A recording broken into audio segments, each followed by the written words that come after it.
KVS NVS PGT Hindi, जिसका paper आज हुआ है 29 मार्च 2026 को।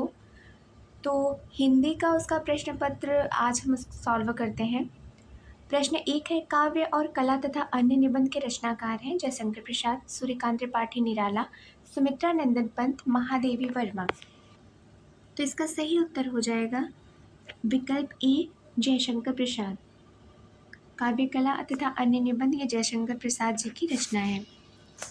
प्रश्न 2 है, निम्नलिखित में से सुमित्रानंदन पंत जी की रचना नहीं है, अर्थात जो रचना नहीं है पंत जी की, हमें वो सिलेक्ट करना है।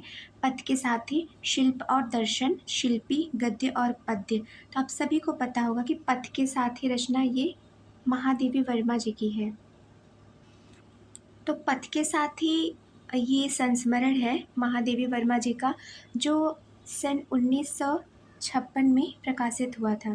तो कभी कभी ये प्रश्न भी पूछ लेता है कि पथ के साथ ही रचना का समय क्या है, तो 1956 है। अगला प्रश्न है, निम्नलिखित में से माखनलाल चतुर्वेदी जी की रचना है? साहित्य देवता, स्वर्णधूलि, सत्यकाम, प्रभावती। तो इसका सही उत्तर हो जाएगा साहित्य देवता। ये माखनलाल चतुर्वेदी जी की रचना है। बाकी माखनलाल चतुर्वेदी जी की कृति है साहित्य देवता है, अमीर इरादे गरीब इरादे, ये सब इनके निबंध संग्रह हैं। तो ये इसकी विधा अगर पूछें कि साहित्य देवता क्या है, तो ये सब क्या है? निबंध संग्रह है। अगला प्रश्न है, निम्नलिखित में से सूर्यकांत त्रिपाठी जी की रचना नहीं है? अनामिका, अणिमा, अतिमा, बेला। तो इसका सही उत्तर हो जाएगा अतिमा। अगला प्रश्न है, निम्नलिखित रचनाओं में महादेवी वर्मा का रेखा चित्र संस्मरण नहीं है? स्मृति रेखा, स्मृति की रेखाएं, अतीत के चलचित्र और पथ के साथी। तो जैसा कि आपको पता होगा कि अतीत के चलचित्र, पथ के साथी, स्मृति की रेखाएं, ये सब महादेवी वर्मा जी का है, लेकिन ये रचना महादेवी जी की नहीं है। तो सही उत्तर हो जाएगा स्मृति रेखा। अगला प्रश्न है, निम्नलिखित में से नामवर सिंह जी की पुस्तक है साहित्यानुशीलन, कविता के नए प्रतिमान, हिंदी साहित्य के 80 वर्ष, साहित्य की समस्याएं। तो नामवर सिंह की पुस्तक है कविता के नए प्रतिमान। अगर यही होता कि नई कविता के प्रतिमान, नई कविता के प्रतिमान, तो ये लक्ष्मीकांत वर्मा के हैं नई कविता के प्रतिमान, और कविता के नए प्रतिमान ये नामवर सिंह जी की पुस्तक है। हिंदी साहित्य के 80 वर्ष, शिवदान सिंह चौहान, साहित्य की समस्या, साहित्यानुशीलन। अगला है, निम्नलिखित में से प्रगतिवादी मार्क्सवादी आलोचक नहीं है? तो मार्क्सवादी आलोचक कौन से नहीं है हमें बताना है। रामविलास शर्मा, ये डेफिनेटली हैं। नामवर सिंह भी हैं, शिवदान सिंह चौहान भी हैं, और लेकिन केसरी नारायण शुक्ल ये मार्क्सवादी या फिर प्रगतिवादी आलोचक नहीं है। तो ये सही हो जाएगा। अगला है, निम्नलिखित में दीर्घतपा उपन्यास के लेखक हैं? दीर्घतपा भगवती चरण वर्मा, अमृतलाल नागर, वृंदावन लाल वर्मा या फिर फणीश्वर नाथ रेणु। तो सही उत्तर हो जाएगा फणीश्वर नाथ रेणु। तो दीर्घतपा, पलटू बाबू रोड, और कितने चौराहे, मैला आंचल, ये सब फणीश्वर नाथ रेणु जी की कृति है। और प्रकाशन वर्ष की बात करते हैं तो दीर्घतपा का प्रकाशन वर्ष है सन 1963 ईस्वी दीर्घतपा का। अगला प्रश्न है कि निम्नलिखित कहानी और कहानीकारों के युग्मों में असंगत है?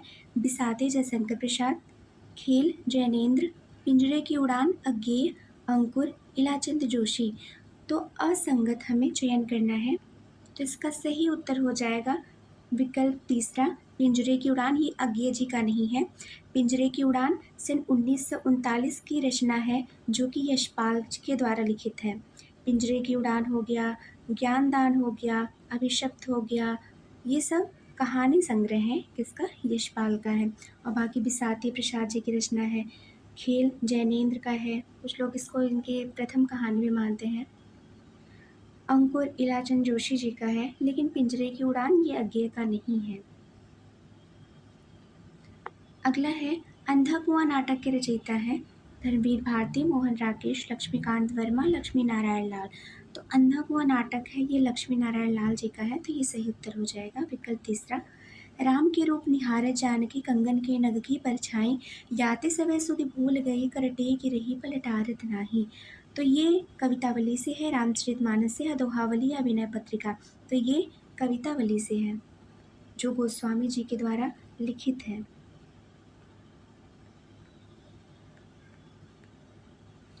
चरण धरन चिंता करत, जितवत चारों ओर, सुबरन को ढूंढत फिरत, कवि व्यभिचारी चोर। ये दोहा किस अलंकार का उदाहरण है? तो ये दोहा है श्लेष अलंकार। तो श्लेष अलंकार में भी दो होते हैं, एक अभंग श्लेष होता है और एक सभंग श्लेष होता है। एक अभंग श्लेष होता है और दूसरा सभंग श्लेष होता है। तो ये अभंग श्लेष का उदाहरण है। देखिए कैसे हुआ, श्लेष का अर्थ होता है कि चिपका हुआ, अर्थात कोई एक शब्द में उसमें कई अर्थ चिपके रहते हैं। जैसे ये सुबरन को ले लीजिए, सुबरन को ढूंढत फिरत। सुबरन मतलब यहाँ कवि के लिए जो है वो सुंदर अक्षर से है, कवि के लिए, और व्यभिचारी के लिए यानी जो कामी पुरुष है उसके लिए सुंदर नारी से है, और चोर के लिए धन से है। तो सुबरन का यहाँ हमें तीन अर्थ मिला, तो इसीलिए यहाँ श्लेष अलंकार हो जाएगा। श्लेष मतलब चिपका हुआ। निम्नलिखित में पश्चिमी हिंदी की बोली नहीं है, बुंदेली, कन्नौजी, बघेली, खड़ी बोली। इसका सही उत्तर हो जाएगा ये सेम यही प्रश्न। इसमें तो 5-6 प्रश्न ऐसे मिले हैं कि जो टीजीटी हिंदी में, यानी कि टीजीटी हिंदी का ही पेपर आज ही था और वो प्रथम फर्स्ट शिफ्ट में था। सेम 4-5 प्रश्न ऐसे हैं पीजीटी की जो कि टीजीटी हिंदी में भी वही प्रश्न पूछे गए हैं और विकल्प एज इट इज़ उसी विकल्प के साथ हैं। तो उनमें से ये भी एक प्रश्न सेम है। निम्नलिखित में पश्चिमी हिंदी की बोली नहीं है, बुंदेली, कन्नौजी, बघेली, खड़ी बोली। तो पश्चिमी हिंदी की बोली नहीं है, तो हम देखते हैं कि पूर्वी हिंदी की बोली तो 3 ही है, अवधी है, बघेली, छत्तीसगढ़ी है। तो ये पूर्वी हिंदी की बोली है। और बाकी बुंदेली हो गया, कन्नौजी हो गया, खड़ी बोली यानी कि मेरठ के आसपास, जो दिल्ली मेरठ के आसपास खड़ी बोली बोली जाती हैं वो, ये सब पश्चिमी हिंदी की बोली हैं। भारत की संविधान सभा ने हिंदी को संघ की राजभाषा के रूप में कब स्वीकार किया? तो सही उत्तर होगा 14 सितंबर 1949। अगला प्रश्न है, भारतीय संविधान के किस अनुसूची में भारतीय भाषाओं का उल्लेख किया गया है? तो संविधान के 8वीं अनुसूची। अंग्रेजी समाचार एजेंसी पीटीआई की हिंदी समाचार एजेंसी है यूनिवार्ता, भाषा, समाचार भारती या फिर हिंदुस्तान समाचार। तो इसका सही उत्तर हो जाएगा विकल्प दूसरा, भाषा। अंग्रेजी समाचार एजेंसी अर्थात जिसे पीटीआई बोलते हैं, जिसका फुल फॉर्म होता है प्रेस ट्रस्ट ऑफ इंडिया अर्थात पीटीआई, इसकी जो हिंदी समाचार सेवा है इसको भाषा के नाम से जाना जाता है। यह जो है पीटीआई की समर्पित हिंदी इकाई है जो देश भर में हिंदी समाचार पत्रों और डिजिटल मीडिया को हिंदी में खबरें उपलब्ध करवाती है। अगला प्रश्न है, समाचार एजेंसी हिंदुस्तान समाचार की स्थापना कब हुई थी? 1940, 1947, 1948 या फिर 1950? तो इसका सही उत्तर हो जाएगा सन 1948। इसकी स्थापना 10 अप्रैल सन 1948 ईस्वी को हुई थी। 10 अप्रैल। ये इसके स्थापक थे एस आप्टे, जिसको लोक भाषा में दादा साहब आप्टे भी कहा जाता था। ये इनके द्वारा स्थापित था। यह भारत की पहली और प्रमुख बहुभाषी समाचार एजेंसी है। तो जो समाचार एजेंसी हिंदुस्तान समाचार एजेंसी है, ये भारत की पहली और प्रमुख बहुभाषी समाचार एजेंसी है जो मुख्य रूप से भारतीय भाषाओं में समाचार सेवा प्रदान करने के लिए स्थापित की गई थी। तो सही उत्तर हो जाएगा 1948, 10 अप्रैल 1948। निम्नलिखित में दुखांतक अर्थात ट्रेजेडी का अंग नहीं है, भाषा शैली, चरित्र, विचार, दृश्य। तो दुखांतक के अंग जो है उसमें से कथानक है, चरित्र है, विचार है, पदलालित पद योजना है, गीत है और दृश्य है। तो चरित्र है, विचार है, दृश्य भी है, पर भाषा शैली ये नहीं है। निम्नलिखित में कहानी का मुख्य तत्व नहीं है। यही प्रश्न हमें अभी जो हमने कुछ देर पहले टीजीटी हिंदी का प्रश्न पत्र हल किया है उसमें भी यही प्रश्न आया था कि कहानी का मुख्य तत्व नहीं है। तो हमने चर्चा किया था कि कहानी कला के लिए भारतीय और पाश्चात्य विद्वानों ने मुख्य रूप से 6 तत्व माने हैं। कथानक है, पात्र एवं चरित्र चित्रण है, संवाद या कथोपकथन है, देशकाल एवं वातावरण है, भाषा शैली है और लास्ट में इसकी थीम अर्थात उद्देश्य है। तो इसमें से हम विकल्प में देखते हैं कि चरित्र चित्रण ये तो है मुख्य तत्व, देशकाल एवं वातावरण अर्थात परिवेश है, भाषा शैली भी है, लेकिन ये द्वंद्व ये नहीं है। द्वंद्वात्मकता एक पद्धति है हीगल के द्वारा जो निर्धारित की गई थी, ये कहानी का मुख्य तत्व नहीं है। निम्नलिखित में पत्रकारिता का प्रकार नहीं है। वैशेषीकृत पत्रकारिता, वॉच डॉग, वैकल्पिक पत्रकारिता और परिवेश पत्रकारिता। तो इसमें से कौन सा पत्रकारिता का प्रकार नहीं है, हमें वो बताना है। तो हम थोड़ा थोड़ा करके इसके बारे में विस्तृत चर्चा कर लेते हैं। सबसे पहले तो विशेषीकृत पत्रकारिता क्या होता है। इसमें किसी विशेष चीज़ जैसे कि संसदीय विशेष क्षेत्र विशेष जैसे कि संसदीय, न्यायालय, आर्थिकी या फिर खेल या फिर विज्ञान जगत की, मतलब किसी विशेष क्षेत्र स्पेसिफिक जो क्षेत्र होता है उसकी गहरी जानकारी देकर उसकी रिपोर्टिंग की जाती है। तो विशेषीकृत पत्रकारिता वो होती है, यानी किसी विशेष क्षेत्र से संबंधित जो होती है वो पत्रकारिता। दूसरा है वॉच डॉग पत्रकारिता। इसका मुख्य कार्य होता है कि सरकार और संस्थानों के कामकाज पर बहुत कड़ी नज़र रखना और उनमें होने वाली गड़बड़ियों का पर्दाफाश करना। और इसे आम भाषा में खोजी पत्रकारिता या फिर डिटेक्टिव टाइप की पत्रकारिता भी बोला जाता है, वॉच डॉग, जैसा कि डॉग मतलब इससे थोड़ा रिलेट कर लेंगे। और तीसरा है वैकल्पिक पत्रकारिता, अल्टरनेटिव जर्नलिज्म, जो मीडिया संस्थान बड़ी पूंजीपतियों या सरकार के स्वामित्व में नहीं होते, यानी कि जिसको हम प्राइवेट संस्थान के पूंजीपति और सरकार के स्वामित्व में नहीं होते हैं और मुख्य धारा की मीडिया से अलग हटकर जनता के मुद्दों को उठाते हैं। यानी कि जैसे कि बहुत से आज यूट्यूब में ऐसे चैनल होंगे जो ना तो वो सरकार की कई बातों को सुनते होंगे, यानी ना वो सरकार के पक्ष से करते होंगे और ना ही बड़े बड़े पूंजीपतियों की वो स्थापित की हुई वो इकाई कोई होती है, वो स्वच्छंद रूप से, जैसे कि पार्टियों में होता है निर्दलीय प्रत्याशी होता है, तो विशेष रूप से उसे कहते हैं कि ये मुख्य धारा की मीडिया से अलग हटकर जनता के मुद्दों को उठाते हैं, उन्हें वैकल्पिक पत्रकारिता कहा जाता है। और चौथा है परिवेश पत्रकारिता। ये परिवेश शब्द का प्रयोग हम कहानी या नाटक में देखते हैं, परिवेश हुआ, तो परिवेश पत्रकारिता ये कोई पत्रकारिता का प्रकार नहीं होता, ये तो असंगत हो जाएगा। अगला है जन्मकाल की दृष्टि से निम्नलिखित रचनाकारों का सही अनुक्रम है।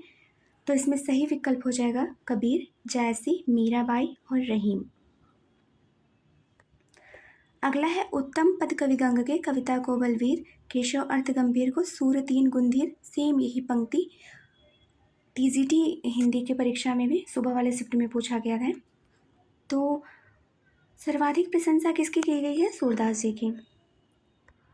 अगला प्रश्न है मेरे माता पिता के समहो हरिभक्तन सुखदाई, हमको कहाँ उचित करिबो है सो लेखई समझाई। प्रस्तुत पंक्तियां घर वालों से तंग आकर मीराबाई ने किस रचनाकार को संबोधित की हैं। तो ये पंक्तियां गोस्वामी तुलसीदास जी को संबोधित की हैं। ये कुछ और इसके आगे पंक्तियां हैं। फिर गोस्वामी तुलसीदास जी भी यही उत्तर देते हैं इनको। वहीं तुलसीदास जी लिखते हैं कि जाके प्रिय न राम वैदेही, तजिए ताहि कोट बैरी सम, यद्यपि परम स्नेही। तो प्रत्युत्तर में गोस्वामी तुलसीदास जी ने मीराबाई से यही कहा था कि जो भगवान राम और माता वैदेही जिनके प्रिय नहीं हैं, उनको तुम अपने बैरी समान उसको त्याग कर दो, उनमें बिल्कुल तुम संशय ना करो। अगला है सघन कुंज छाया सुखद शीतल मंद समीर मन होवे जात अजो वह वा जमुना के तीर। ये पंक्तियों के रचयिता हैं रसखान सूरदास बिहारी रसलीन। तो ये इसके रचयिता हैं रसखान सूरदास बिहारी रसलीन, तो सही उत्तर हो जाएगा बिहारी। ये इनका भक्ति परक पद में आएगा। अगला है हिंदी रीति ग्रंथों की परंपरा चिंतामणि त्रिपाठी से चली अतः रीतिकाल का आरंभ होने से मानना चाहिए। तो एक प्रश्न यही है कि चिंतामणि त्रिपाठी से रीतिकाल का आरंभ मानने वाले कौन से विद्वान हैं, तो वो हैं आचार्य रामचंद्र शुक्ल जी। अगला प्रश्न है निम्नलिखित में चिंतामणि त्रिपाठी जी की रचना नहीं है, काव्य प्रकाश छंदसार काव्य विवेक और रामायण। तो काव्य प्रकाश है छंदसार काव्य विवेक है रामायण है, तो सही उत्तर हो जाएगा छंदसार। तो छंदसार की जगह इनकी रचना है छंद विचार। चिंतामणि त्रिपाठी जी की रचना है छंद विचार। तो काव्य प्रकाश है, छंद विचार है, काव्य विवेक है, कविकुल कल्पतरु है, काव्य प्रकाश है, रामायण है। अगला है निम्नलिखित में से देव की रचना नहीं है, भाव विलास अष्टयाम युक्त तरंगिणी भवानी विलास। तो भाव विलास है, भवानी विलास है, जो भवानी दत्त वैश्य के यहाँ जब ये रहते थे तब इन्होंने लिखा है। और देव की कृति अष्टयाम भी है, इन्होंने 8 नायक नायिका के 8 याम का चित्रण किया है। लेकिन युक्ति तरंगिणी ये जिनका रस रहस्य अर्थात कुलपति मिश्र, हाँ कुलपति मिश्र युक्ति तरंगिणी रचना ये कुलपति मिश्र जी का है, कुलपति मिश्र, तो यही नहीं है। सही उत्तर हो जाएगा युक्ति तरंगिणी। अगला है घनानंद की रचना नहीं है, प्रेम तरंग सुजान सागर विरह लीला कोक सागर, तो इसका सही उत्तर हो जाएगा प्रेम तरंग। अगला है आधुनिक काल में गद्य का आविर्भाव सबसे प्रधान साहित्यिक घटना है, इसलिए उसके प्रसार का वर्णन विशेष विस्तार के साथ करना पड़ा है। प्रस्तुत मत के प्रस्तुत करता है रामचंद्र शुक्ल हजारी प्रसाद द्विवेदी नगेंद्र रमाशंकर शुक्ल रसाल, तो सही उत्तर हो जाएगा रामचंद्र शुक्ल। निम्नलिखित में जयशंकर प्रसाद की रचना नहीं है, झरना आंसू लहर वाड़ी, तो उत्तर हो जाएगा वाड़ी। आगे सरयू पार की यात्रा वृत्तांत के लेखक हैं, तो सही उत्तर हो जाएगा भारतेंदु हरिश्चंद्र। अगला है सुधियाँ उस चंदन के वन की, इसके संस्मरण के लेखक हैं, तो विष्णुकांत शास्त्री। दिल्ली शहर दस शहर किसकी रचना है, ये है निर्मला जैन। गुड़िया भीतर गुड़िया ये किसकी आत्मकथा है, तो ये है मैत्रेय पुष्पा, जिसका दूसरा भाग है, ये 2 भागों में रचित है इनकी आत्मकथा। दूसरा है, ये दूसरा भाग है इसका, पहला भाग इसका अभी पूछा गया था कस्तूरी कुंडल बसे टीजीटी वाले में, कस्तूरी कुंडल बसे इसका पहला भाग है, और इसका दूसरा भाग है गुड़िया भीतर गुड़िया, तो इसका सही उत्तर हो जाएगा मैत्रेय पुष्पा। आगे की किस पुस्तक में टी.एस. एलियट के निबंध का अनुवाद रूढ़ि और मौलिकता नाम से प्रकाशित हुआ है, तो इसका सही उत्तर हो जाएगा त्रिशंकु।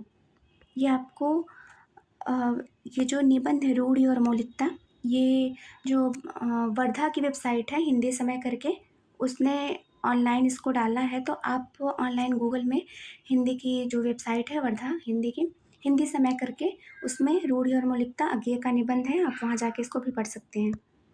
अगला है निम्नलिखित में नंद दुलारी वाजपेयी जी का निबंध संग्रह है, विचार और वितर्क पूर्वोदय अर्धनारीश्वर नया साहित्य नए प्रश्न।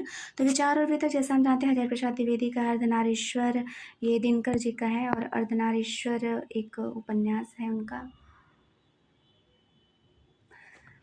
नया साहित्य नए प्रश्न ये नंद दुलारी वाजपेयी जी का है। अगला है निम्नलिखित में व्यंजन संधि वाला शब्द नहीं है, दिग्गज सदगुण देवालय दिगंबर। तो व्यंजन संधि, तो इसका सही उत्तर हो जाएगा देवालय, अर्थात देव आलय, देव धन आलय हो जाएगा।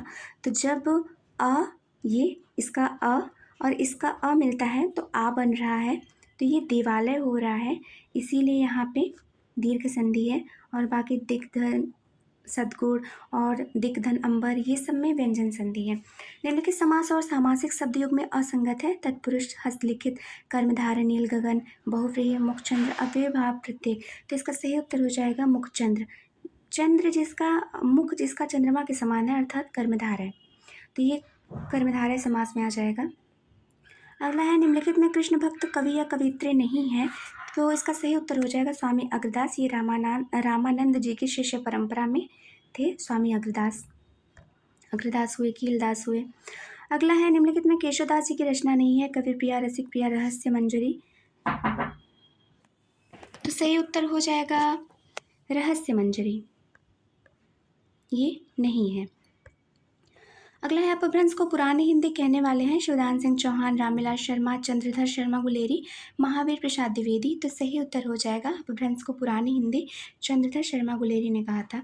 और यही अगर रहता कि साहित्यिक अपभ्रंश को पुरानी हिंदी कौन कहा है, तो वो हो जाते हमारे आचार्य शुक्ल जी। इन्होंने साहित्यिक अपभ्रंश को पुरानी हिंदी बोला है और गुलेरी जी ने अपभ्रंश को पुरानी हिंदी बोला है।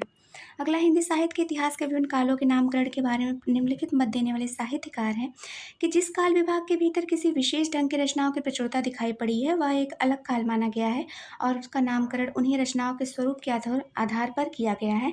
तो ये जब काल विभाग का जो काल निर्णय करते हैं शुक्ल जी अपने हिंदी साहित्य के इतिहास में, उसमें इन्होंने ये लिखा है। तो काल विभाजन की भूमिका में इन्होंने लिखा है रामचंद्र शुक्ल जी ने। अगला है हिंदी साहित्य के इतिहास के आदिकाल के लक्षण निरूपण और नामकरण में 12 पुस्तकों को आधार बनाने वाले साहित्य इतिहासकार कौन है। तो अपने 12 पुस्तकों को जो आधार बनाया है उसमें वो है आचार्य रामचंद्र शुक्ल, जिसमें 4 जो हैं वो देश भाषा से हैं और 8 अपभ्रंश। अगला है आचार्य हजारी प्रसाद द्विवेदी जी की पुस्तक हिंदी साहित्य का आदिकाल, इसका प्रथम संस्करण कब प्रकाशित हुआ था। सन 1950, सन 1952 या फिर 1954 या फिर 1956। तो इसका सही उत्तर हो जाएगा सन 1952। सन 1952 में हिंदी साहित्य का आदिकाल हजारी प्रसाद द्विवेदी जी द्वारा लिखित है, वो प्रकाशित हुआ था। अगला हिंदी साहित्य के आदिकाल को सिद्ध सामंत युग कहने वाले लेखक हैं, तो सिद्ध सामंत युग राहुल सांकृत्यायन ने बोला है। अगला है सरस वसंत समय भल पावल, दक्षिण पवन भ धीरे, सपना और उपवचन एक भाष्य मुक्ते दूर कर चीरे। तो ये अमीर खुसरो जी का है।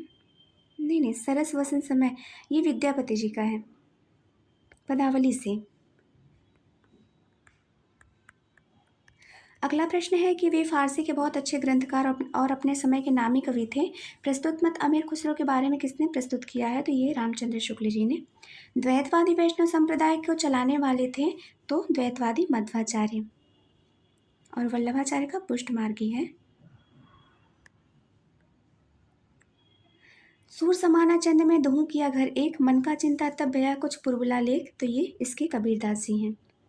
भक्ति आंदोलन को ईसाइयत की देन कहने वाले आलोचक इतिहासकार हैं, तो भक्तिकाल को ये जॉर्ज गियर्सन। अगला है गद्यांश को ध्यानपूर्वक पढ़ना है, फिर उस पर आधारित जो हमारे 5 प्रश्न हैं उसका सटीक उत्तर देना है। गद्यांश के अनुसार ध्वनि प्रदूषण से उत्पन्न आधुनिक जीवन की समस्या नहीं है, तो सबसे पहले ये नहीं पूछा गया है। जल प्रदूषण और खाद्य पदार्थ मिलावट ध्वनि प्रदूषण और रक्तचाप, जल प्रदूषण ध्वनि प्रदूषण और अनिद्रा। तो पदार्थ की मिलावट मुझे नहीं लगता है, क्योंकि ये मनुष्य करता है। ध्वनि प्रदूषण से अनिद्रा उत्पन्न होती है, सही है। रक्तचाप भी बढ़ता है। ध्वनि प्रदूषण, जल प्रदूषण, ध्वनि प्रदूषण, ठीक है, तो इसका विकल्प ये हो जाएगा। अगला है शोर नहीं है वह आवाज़ जो असुविधाजनक हो, वह आवाज़ जो अनावश्यक हो, वह आवाज़ जो अंतर मन में हो, वह आवाज़ जो अनुपयोगी हो। तो इसका सही उत्तर हो जाएगा वह आवाज़ जो अंतर मन में हो। ध्वनि प्रदूषण का कारण नहीं है यातायात, प्रसारण, मनोरंजन, श्रवण। तो ध्वनि प्रदूषण का कारण नहीं है।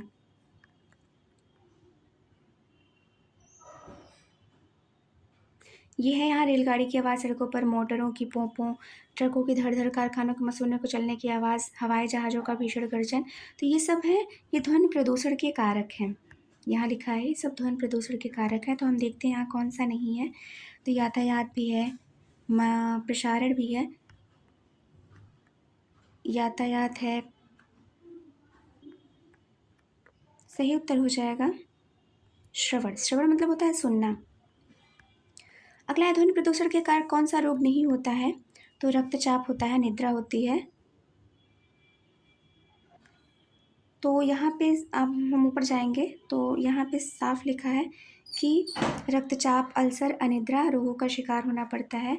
तो रक्तचाप है, अल्सर है, अनिद्रा है। तो रक्तचाप, अल्सर, अनिद्रा मिल गया, मधुमेह नहीं है। तो यही सही उत्तर हो जाएगा। ध्वनि प्रदूषण के संबंध में सही कथन नहीं है। ध्वनि प्रदूषण आधुनिक जीवन की समस्या है। ध्वनि प्रदूषण मानव स्वास्थ्य के लिए हानिकारक है। अधिक समय तक ज़्यादा शोर में रहने के कारण वाक शक्ति खराब हो सकती है। एक व्यक्ति के लिए संगीत आनंददायक है, किंतु वही संगीत दूसरों के लिए शोर हो सकता है। तो ये सही कथन नहीं है कि अधिक समय तक ज़्यादा शोर में रहने के कारण हमारी वाक मतलब बोलने की शक्ति नहीं खराब हो जाती है, हमारे श्रवण शक्ति खराब हो जाती है। यानी श्रवण शक्ति जो सुनने की शक्ति होती है उस पर प्रभाव डालता है ध्वनि प्रदूषण, न कि हमारे बोलने की शक्ति पर।